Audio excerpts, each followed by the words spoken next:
حضرت سیدنا شیخ احمد کبیر رفاعی رحمہ اللہ تعالی کبار صوفیاء میں سے تھے۔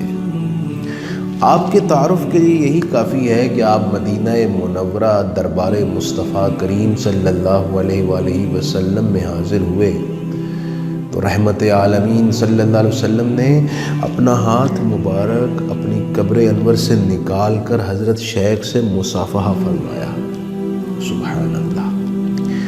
حضرت شیخ انسانوں پر بڑے مہربان اور حسن سلوک کے پیکر تھے۔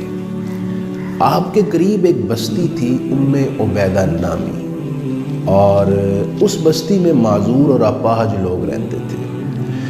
حضرت شیخ کا معمول تھا کہ آپ اس بستی میں جاتے، معذوروں کو نہلاتے، ان کے کپڑے دھوتے، ان کے بستر صاف کرتے، کھانا پکا کر اپنے ہاتھوں سے ان کے منہ میں ڈالتے، انہیں کھانا کھلاتے تھے، اور کافی سارا وقت ان کے ساتھ گزار کر درخواست کرتے کہ اب میرے حق میں دعا کر دو۔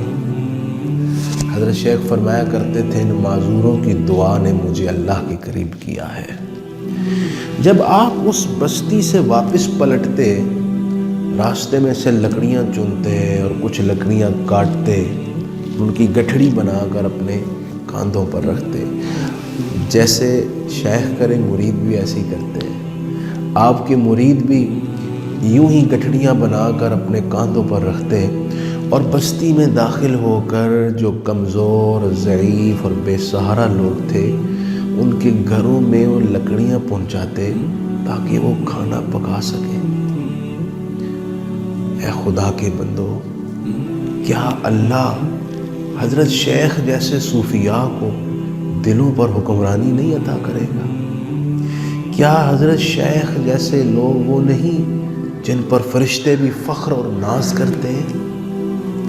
اے خدا کے بندو، اپنے ارد گرد دیکھو، آپ کے رشتہ داران اور قرب و جوار میں سے بہت سارے لوگ بھوک کی وجہ سے تڑپ رہے ہیں، اور آپ اپنا پیسہ اور دولت عیش و عشرت میں صرف کر رہے ہیں۔